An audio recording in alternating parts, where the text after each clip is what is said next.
was no shortage of villains where I grew up in 1970s Derry, whether it was the incompetent or downright careless IRA man who threw a grenade over the roof of my auntie's house to try to hit an army patrol, a grenade which fell short and put in all of the windows at the front of her house.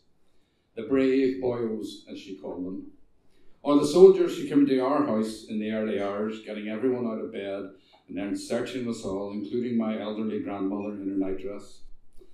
But wherever there are villains, there are also heroes, usually quietly going about their business.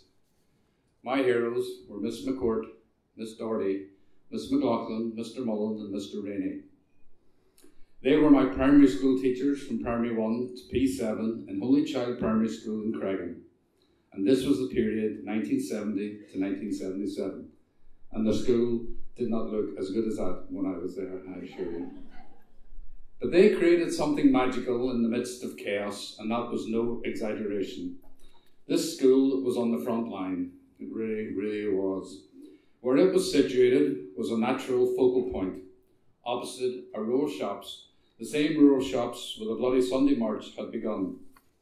It's a place where riots frequently sprang up, and where even on the quiet days, the odd petrol bomb or brick might be lobbed at a passing patrol with no regard for the children nearby.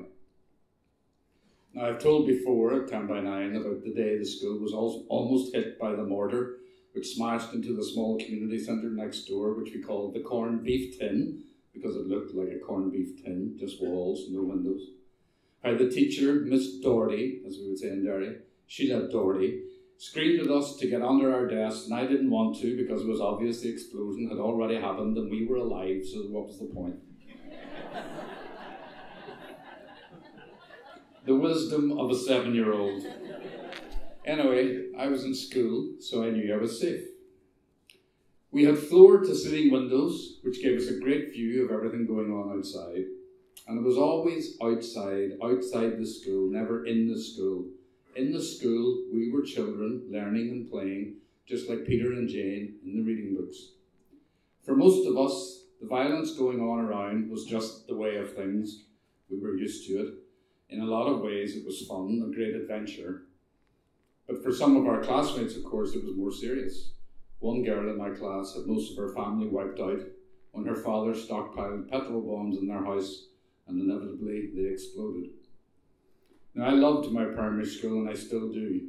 It taught me things I will never forget, a love of learning, a love of reading, and a crucial skill, the ability to sew with a needle and thread.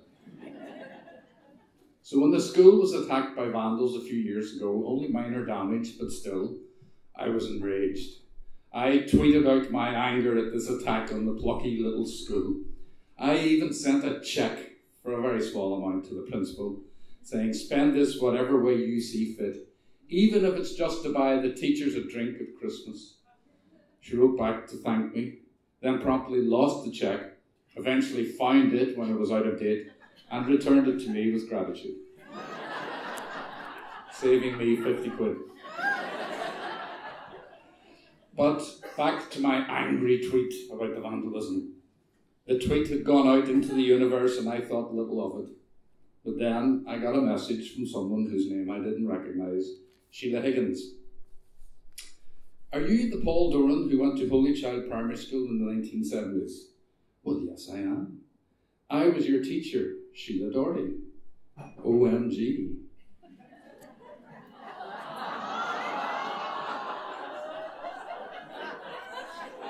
So I told her about 10 by 9 and that I just told the story about the mortar almost hitting the school and that she had been a great teacher. I sent her the text of the story and she replied, saying she was in tears as she remembered it exactly the same way. She told me she had printed the story off to show her son, who couldn't believe that such things had happened. So that was nice to reconnect after so many years. And a few weeks later, I was heading to Derry to record a conversation with my auntie, the same one who was so scathing about the brave boyos. I wanted to get some of her stories before she got any older, and she's already 90. And I thought, sure, why not do the same with your teacher? There was so much that I wanted to know. What was it like teaching in those conditions? How did you keep everyone calm? How did you keep yourselves can, how did you cope with the poverty many of the children were growing up in? And also, what really went on in the staff room? Apart from smoking. So, after 40 years or so, I met Miss Sheila Doherty again, now Mrs. Sheila Higgins. There were so many things that we, as children, couldn't and shouldn't have known about. The various pressures these teachers were under, some of them just out of college, starting their first job at 21 or 22, basically teaching in a war zone. We talked about the day the mortar nearly hit the school. She talked about the fears the teachers had about the floor-to-ceiling windows, those same windows that gave us a great view out, but as the grown-ups knew, also made us vulnerable to stray rockets, bullets, bricks, or any other mishap.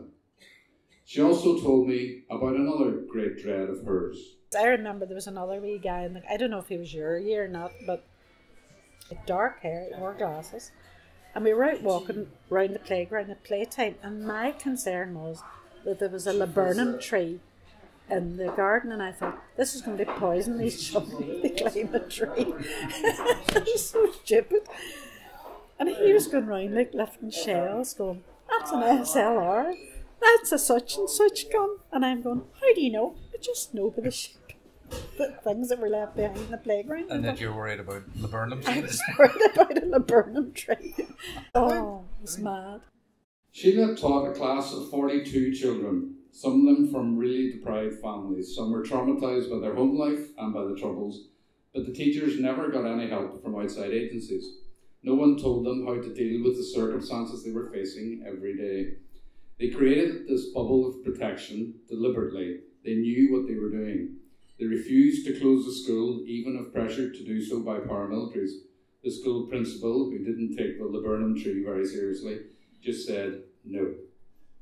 There were evacuation plans in case of emergency. They were prepared, but they were always calm. I asked her how she suspected it was me who tweeted about the school. She said she had seen my name on the credits at the end of Sunday Politics in the View where I was working, and she said to her husband, do you think that's my Paul Doran? Don't be silly, he said, there's probably hundreds of Paul Dorans. Thanks very much. But then, when she read the tweet and saw my picture, she said she knew. The child never goes, she said. The more I remembered, and the more that Sheila Higgins or Miss Doherty had told me, the more I was in awe. Not just of Miss Doherty, Primary 2 and 3, Miss McCourt, Primary 1, Miss McLaughlin, P4, Mr. Mullen, P5 and 6, and Mr. Rainey in P7, but also Miss McMaster, Miss O'Summahine, Miss Doran, no relation, Mrs. McDade, Miss Gockian, all of the teachers who had created that wonderful place, the little school on the front line, Holy Child, a place made by heroes.